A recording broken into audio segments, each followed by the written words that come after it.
Welcome faculty and staff. Thank you for joining me as we start preparing for next year and looking to the future.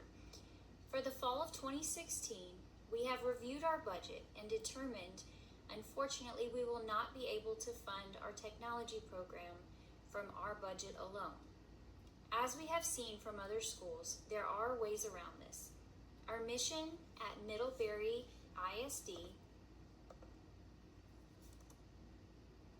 is for every child to succeed to their full potential. How we can fulfill our mission statement is by making our technology program happen. Why technology matters. The reason our technology program is so beneficial to our campus is the impact it has on the students. Starting with building the resource gap. Many Title I schools like ours is the only place students have access to high-speed internet. Internet matters because it gives our students access to intense resource-based programs like Lexia and Zern. Lexia is one of the most widely respected and research-based programs for students in reading. Its foundation comes from the science of reading. The program itself is structured literacy focusing on phonics, phonological awareness, vocabulary, and comprehension, combined with a highly specialized data engine that meets students where they are at. It is proven to be a great resource for students to prepare for STAR testing and to help fill those gaps. Zern for math helps students by providing them with a rigorous grade level track. If students get stuck, it diagnoses why they are struggling and gives them a foundational mini lesson, which is a video that they can follow along, to patch the gap and launch them back into grade level work. This has been a resource that has proven to increase students' ability to do math, grade level math. These are just two of many programs that our campus can look into to help the academic gap that our kids are facing. By having these on the internet, it eliminates the problem of adding more intervention programs that teachers have to prepare and plan for. Both of these are easy to use websites that track data for teachers and allow them to assign specific tasks that they feel certain kids can benefit from. So it's really a awesome program to help kids work on areas that they're struggling with. And it's something that's easy enough that they can do in class if there's extra time in the day or as a station without having to have another person there to facilitate the instruction. By having this technology capability, it can relieve some of the pressure on the budget by allowing us not to have to buy so many physical textbooks. So textbooks is a huge thing because we spend, of course, a lot of money on them when it's programs that students need. But a lot of times we can get by without spending as much because a lot of these textbook companies have internet programs. They have ways that you can access the information on the internet, and it tends to be a lot more engaging. It also benefits because they can update it on their side, and it's not something that we have to replace the book every year as information changes. It will also benefit for the ESL, ELL, and SPED populations, as well as the faculty by making it easier for us to implement their accommodation. With internet access, there is built-in language supports and other accommodations for these students. So by having access to the technology, to computers, it's not only beneficial for having these accommodations when they get ready to test, but it also gives them more experience to practice with them in the classroom so that when they do get ready to take STAR or benchmark, they're more familiar with how they can access their accommodations. It will also build skills for students to use in the future. So, of course, technology is the future, and a lot of jobs and careers, well, most of them, is going to have some sort of need of computer skills on certain programs. So by letting these kids experience these programs and learn these programs, it's going to make them more familiar, so that when they do get into college and they're having to write a paper on the computer or record a video, that they're capable of doing that. Not only does it benefit students, but it also benefits parents. It allows us to send out, weekly bulletins. It allows us to send emails where parents can translate the email into their native language and then be able to respond back. So it kind of helps to alleviate all of those having to plan all the phone calls home and things about where the students are at, or if they're missing something or they're struggling. It kind of helps with that language barrier. So now that we know the benefits to having a flourishing technology program, how can we make this happen? Due to the district already telling us they cannot help with this issue, so it is basically up to our campus to figure out how we can overcome the cost. I have one word for you to think about when we go into this. This is kind of what we covered, some of the skills that benefit from technology. How we can achieve this is by fundraising. So this is a great way that we can raise money from our community to pour into this program that benefits and serves students. Fundraising does not have to be a very complicated and highly involved solution. There's lots of different ways that we can go about fundraising. And some of the ones that kind of stood out that I'm thinking of pursuing for this following year is, of course, campus events. So these will be more time consuming. We will have to plan them. We'll need volunteers to help run them, but they can be a great way to raise money for our campus. So starting with a fall festival,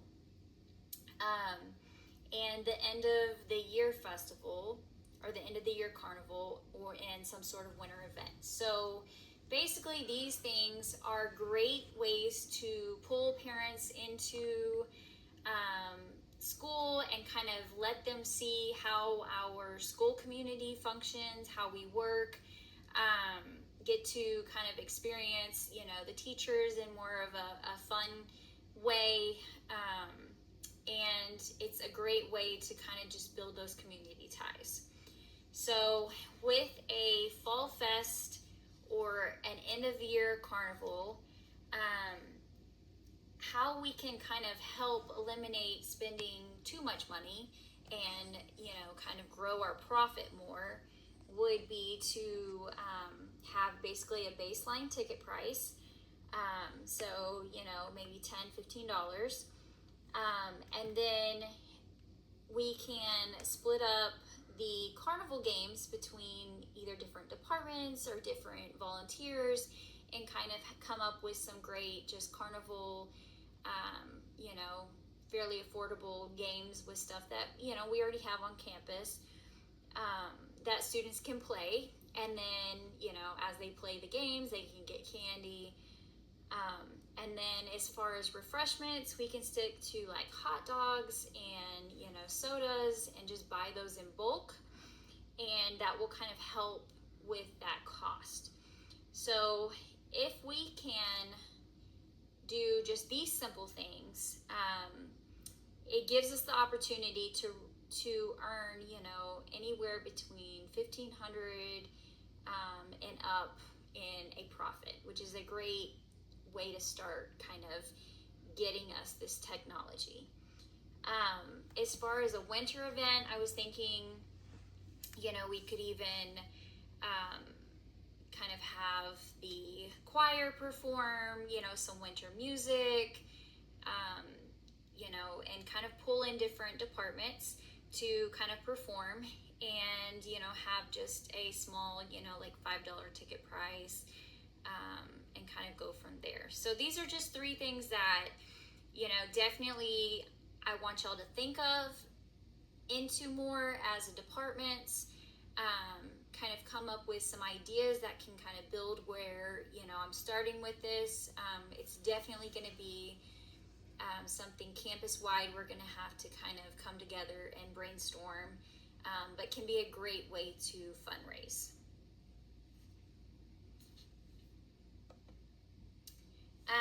So not only is it a big deal to have, you want big things to kind of bring in some money, but also a great way to fundraise is have smaller things that are more often.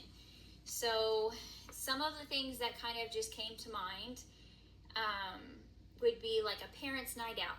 We can have, we can see about pulling in maybe some high school students that are looking to have community hours. We can do it in the gym, set up some, games from different PE equipment, and basically, parents pay and then they drop their kids off, and then the kids can play, and we'll have, maybe a small snack, and then, a designated time for pickup. But as far as costing us, it's going to be very efficient with us not having to pour a ton of money into this, because of course, we can try to get some volunteers, and then of course pull in some, high school students and stuff like that. So all we're having to pay for is just the snacks. Spirit nights, I can look into kind of partnering up with some of the restaurants around us that do spirit nights, to where, one night a month we see, try to get our parents to come, and basically when they purchase a meal, a small portion will go to us. It's a great way for us to raise money, but it's also a more affordable way to do so. Parents are just going and they're paying what they would normally pay for a meal, and then we get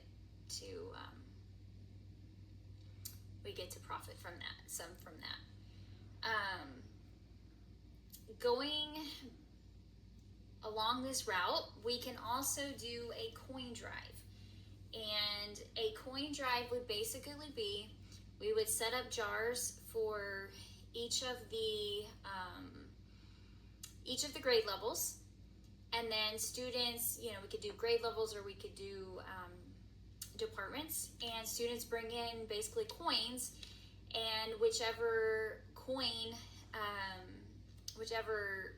coin jar is, has the most in it by the deadline, they're going to be the winners.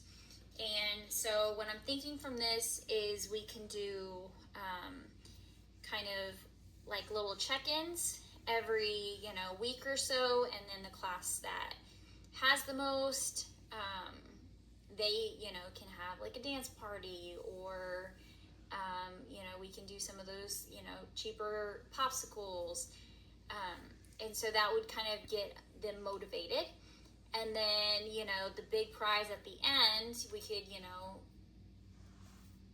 we could come up with some ideas for that. Definitely like maybe, pulling them into the cafeteria, having a movie, maybe a craft, and just kind of having some time out of the classroom to get to kind of have fun. So these are definitely a start.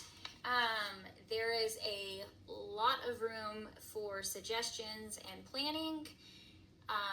One of the other things that I thought of with the carnivals is we could do some sort of silent auction and see if maybe we can have members in the community donate things, whether it is like, for someone that, has a yard service, they could donate maybe free, a free yard service day to come out and cut the grass or whatever.